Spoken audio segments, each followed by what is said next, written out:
check out what's going on here on this Monday. So, you remember I showed you the back here where Mike has done all the inner structure work. Now what he's doing is he's putting the piece back on that he had cut off. Alright, getting that all put back in place. And basically there you go, like the owner, see, you can never see, you'll never see in there what we did, but we did it. That's what it takes. So he's going to get that corner on, get the other corner on, then get the flat piece on, put the doors on. He did a bunch of rust repair up along the roof, filled a bunch of holes there. I don't know if you can see that or not. Got those all done. A couple over there too, you can see where it's shinier. So that is awesome. So he's working away on that. Perfect, perfect. Things are going good for the new year. Yahoo! Anyway, okay, so let's go check out what Sean is up to. Let's give me 1 second. I'm going to quickly shut the camera off. I got a delivery here to pick up, and I'll be right back with you. Okay, we're back. Had some parts get delivered, so I had to shut the video camera off. So what I'm working on right now is the Galaxy and the 72 Buick, the race car. So what we're going to do here is this gentleman's going to have it's just going to have a seat in the front, right? And well, a couple seats. It's a street car and a race car. I shouldn't say it's a race car. It's a street and a race car. He's thinking it's going to be 700 horse, and what he wants to do is drive it on the street, but then take it to Friday night, you know, the open Friday night drags, and have some fun with it. So there you go. So what he wants to do here is, obviously he wants me to do the Raptor, the black Raptor on the floors. Good, solid, durable, washable. He wants that. But he wants to, even though he's not putting a headliner in it, he wants me to spray all this with the Tintable Raptor that you tint so it'll come out the body color. So I've got his, now he went and bought his own paint here. He bought Endura. I don't know if you guys are familiar with Endura, but oh my god, I sprayed Endura for years, and whoo!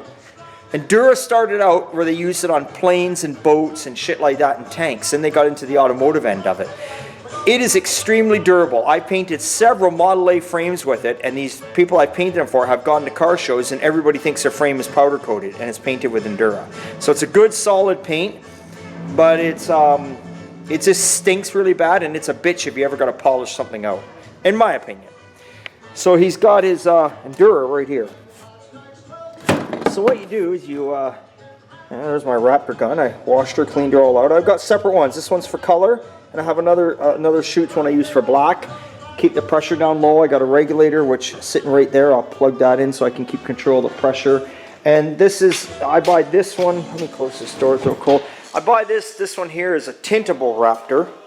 Alright, so there's your product right there. And it's like white. And it basically tells you right here, depending on your color, up to 10%, if you can see that, up to 10% of color. Now it's always going to come out a little bit off from what, you know, the paint it will be on the car. This is what I used on my Model A up underneath. If you go under my Model A, all the floors, I used the Tintable Raptor and did it in the blue, and it looks beautiful. So you get that, and then you get your, this is already in here, okay? This is already in here, and it's probably like, I don't know, probably up to where my thumb is there. Then you got to put your hardener in, then you got to put your paint in. Well, you put your paint in first, obviously. So there's your hardener right there. Can't fuck that up, can you? It says hardener. Yeah, so put that there. No, I always shake the shit out of this sucker before I do anything with it. Then I'll put the color in it, and then that in it, and then wham bam, thank you ma'am, we'll go for it. So what else I've been working on here is I got all the windows out of the parts car on the Galaxy, and I got them all put in this car. Now somebody said to me, they say, hey Rick, would it not be easier to do the windows last? You get all the overspray on it. Well, we don't get overspray on nothing, trust me, not the way Sean masks. That's such 100% truth. What I do is I put the glass in. Now I don't do it on all vehicles, but lately, because I hate doing side glass. I'm just going to be honest with you, I fucking hate it. So lately what I've been doing is the ones where the rubbers are not going to be in the way of painting the car. Some are, some aren't. This car's not. What I do on those ones is I put all the glass in, and then I leave the stops out. On all vehicles you have stops in your doors that allow the windows to roll up so far and roll down so far. On the stop on the bottom, I leave the stop out so the window rolls down way beyond its point. Plus what else we do, which I'll show you, is when we paint the jambs of the doors before we put them on, if we can see, yeah, I guess oh God, it's going to tighten here. I was going to show you. Well, I can show you somewhat. Okay, so this car, obviously you can see we've done the jambs, right? We paint, I don't know if you can see this. Here you can see it here. We've painted all the way along here anyway. Okay, so it's not like the glass is in, and and this glass does roll down further. The stop is out, so I can roll it down further. So, like, well, here I've got this one rolled all the way down. See how the glass is way beyond? Look at, it's way beyond that. But this already got paint on it anyway.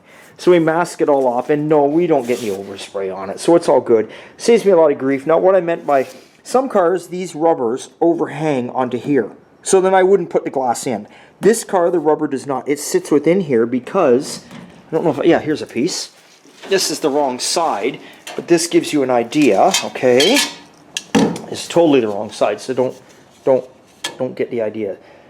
That slips, if you're going to visualize this, that slips down in there.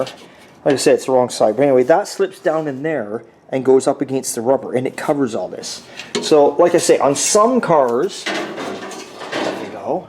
On some vehicles, I just like to put the glass in beforehand because a lot of times you go to put it in after, and sometimes you can scratch the paint and mess things up.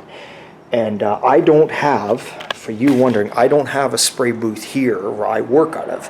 My spray booth is 15 minutes up the road.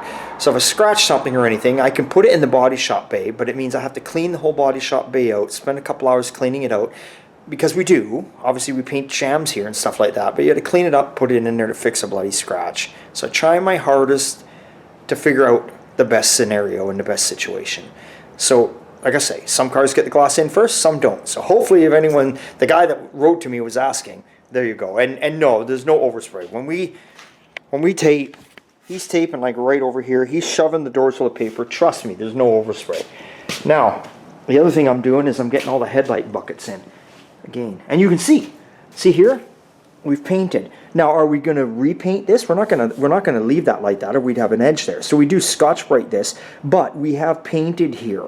So we paint everything in behind. We always paint everything in behind just in case you miss it when you're painting the car itself. Just like if you even look, we've even done the lips, because you know how some wheel lips, see this, how they bend in? I don't know if you can tell. There's the outer lip, but it bends in. We put the car up on jack stands as high as we can, where it's appropriate for my painter. We pull the wheels off, but still, sometimes you're shooting in here, you miss a bit. So we spray it ahead of time. Now we'll Scotch-Brite this lightly, let him spray it. If he did miss inside of here, it ain't gonna matter because we got paint there. And yes, we will mask off all the inner fenders. So what it really means at the end of the day is there's a lot of masking to do, but it turns out beautiful. Everybody has their own way of doing it. That's our way. We're comfortable with it. We like it. There we go.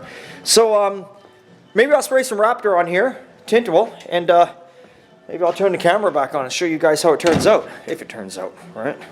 Fuck, who knows?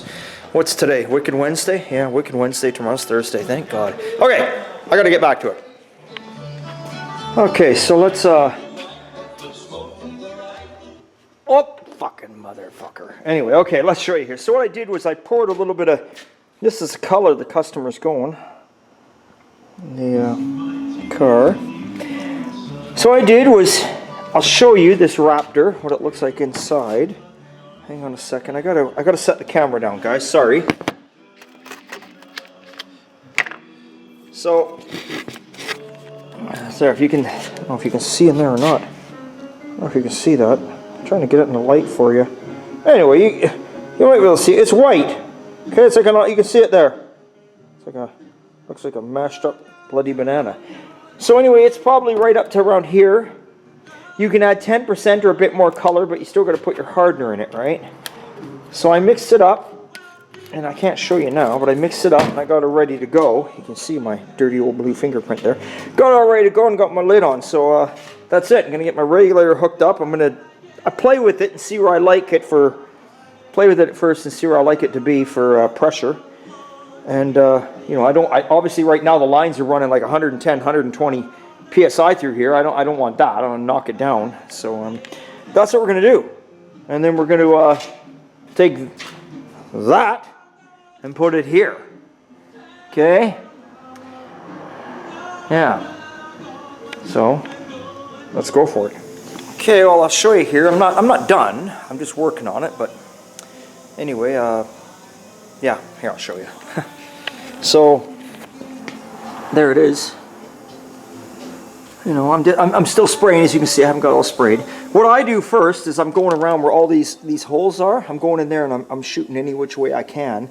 And then you can see I'm going around the edges to get in there the best I can. Trying to shoot in the holes. You know, I did the package tray. I'm working on that.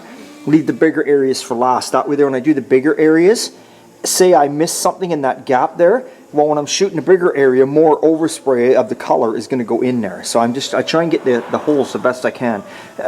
You're probably never going to get them 100%. I mean, come on. But, you know, I even shot up in here the best I can. I mean, I'm trying. So now what I do is I take a break for 5-10 minutes, and I take a look around where I've missed a few spots in the edges, and I can see already, you know, because like I say, it's all in the detail, right? I don't know if you can see this or not, but you can see that there? It looks a little light in there. Looks a little light in there and back in that corner. So I go around and hit all those first. See these holes here? So you can see I didn't get any on the edge there. I got it down inside the hole because it's dark color, but I didn't get it on the edge there. So I go around and shoot them first next now. All right, but yeah, it's coming along. Got my second one all made up, sitting right here, just waiting to go on the gun. Just giving myself a little bit of a breather. Got the door open because this shit stinks. So, you know, just letting her mellow down, and then, well, then I'll show you the finished product. Okay, guys, we're done. So, there we go. Package tray and all the headliner area. Now, you might be wondering, maybe I already said this, I can't remember, I'm high on fumes now. You might be asking, like, so why did you do that blue? What are you going to do with the rest? Everywhere you see where the masking is, we're going to do in black Raptor. Honestly, personally, and that's probably why you guys like my videos, because I tell it how it is. It's a customer's car, so I'll do whatever the customer wants. It's his car. It's not your decision. It's not my decision. It's his decision. You can try and lead him and tell him what you would do, but he's going to do what he wants to do, and that's what makes us all unique and individuals, and there's nothing wrong with that. I would have just sprayed the whole thing inside black Raptor. He has no plans of putting a back seat. He has no plans on putting a headliner in it as of yet. But he thought that it all being black, it was going to be too black. So he wanted to do the back package tray and the roof blue. And he did come up with a good point. He said, hey, if it looks dumb, it looks stupid. He goes, later on down the road, what's a headliner weigh?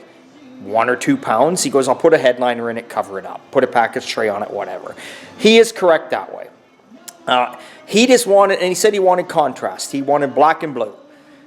So he got black and, well, he hasn't got black yet, but he got blue, right? So there you go. So that was his plan. That's what he wanted. Now he does have some sort of aluminum panels that are made up to fit like the factory door panels. It'll be going over that and going over the doors. The dash is going to go, I don't remember now if he said the dash is going black or blue. I'll have to ask him. But anyway, so there we go. I do believe the seats are black. So I sprayed it. What can I say? Did what he wanted to do, and it's all good. So we're going to let this sucker dry up overnight. We'll close the door here now. Leave the door open just to get the stuff, the smell out, because that Raptor, it really stinks. Now some of you might be saying, well, why would you use Raptor? Why don't you just use a primer, or why didn't you just paint it with the blue paint, you know, or the base clear, whatever? Why didn't you just do it like that? I use the Raptor. I like it because it hasn't got, it's not like undercoating. It's got a very light texture, you can tell. And you can reduce the texture down almost smooth if you want. You put a little reducer in it. You can do that. Read the instructions, get yourself a kit, read up on it. It's all sorts of stuff you can do. I did reduce this one down a little bit, more than normal. I didn't mention it to you guys, but anyway, I had some reducer over there, so I put a little bit in it so it wouldn't be too chunky. The main thing is with the Raptor, the nice thing is he didn't want to go smooth, because you have to remember it's pretty rough in here. Like you got all the seam sealer up in between these braces that are holding the roof up. It's kind of rough looking. You would have painted that smooth, it would have really stood out even more if he decides to leave it this way. So nice, the Raptor kind of hides everything and blends it in, if it makes any sense, like the texture of it. So it looks good. And it is, this is what we use. This is what we do use underneath all the vehicles that you see us spray. Not always, but 70% of the time we're using that. What I like about it is it's a two-part product. So obviously it's got its hardener. It cures up really good, better than stuff you just spray out of a spray can, right? And when it gets dirty, I've had my own cars. If I've driven in the rain and the dirt and I'm like, oh God, I want to wash them underneath. Not that I ever fucking wash them underneath, because I don't care. I'm not that guy. But sometimes I do want to wash in my wheel wells. They're getting pretty dirty. They look disgusting. You go to a car show or something like that, or a cruise or the bar. Anyway, and when you get there, you know, your wheel wells are all dirty. Some people back in the day would just carry a spray paint around and rattle can those suckers with a, just get a little and away they go, right?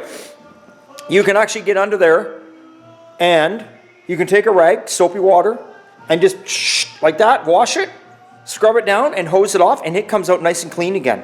That's what I like about this stuff. It cleans up really nice. Where when you use this other stuff, which I'll show you, which I've mentioned in the past, I have used this too. I've used this in certain areas for certain people. This is a little cheaper. This is for the guys that are on a real low budget kind of job. And it's a nice product too. There's this stuff here.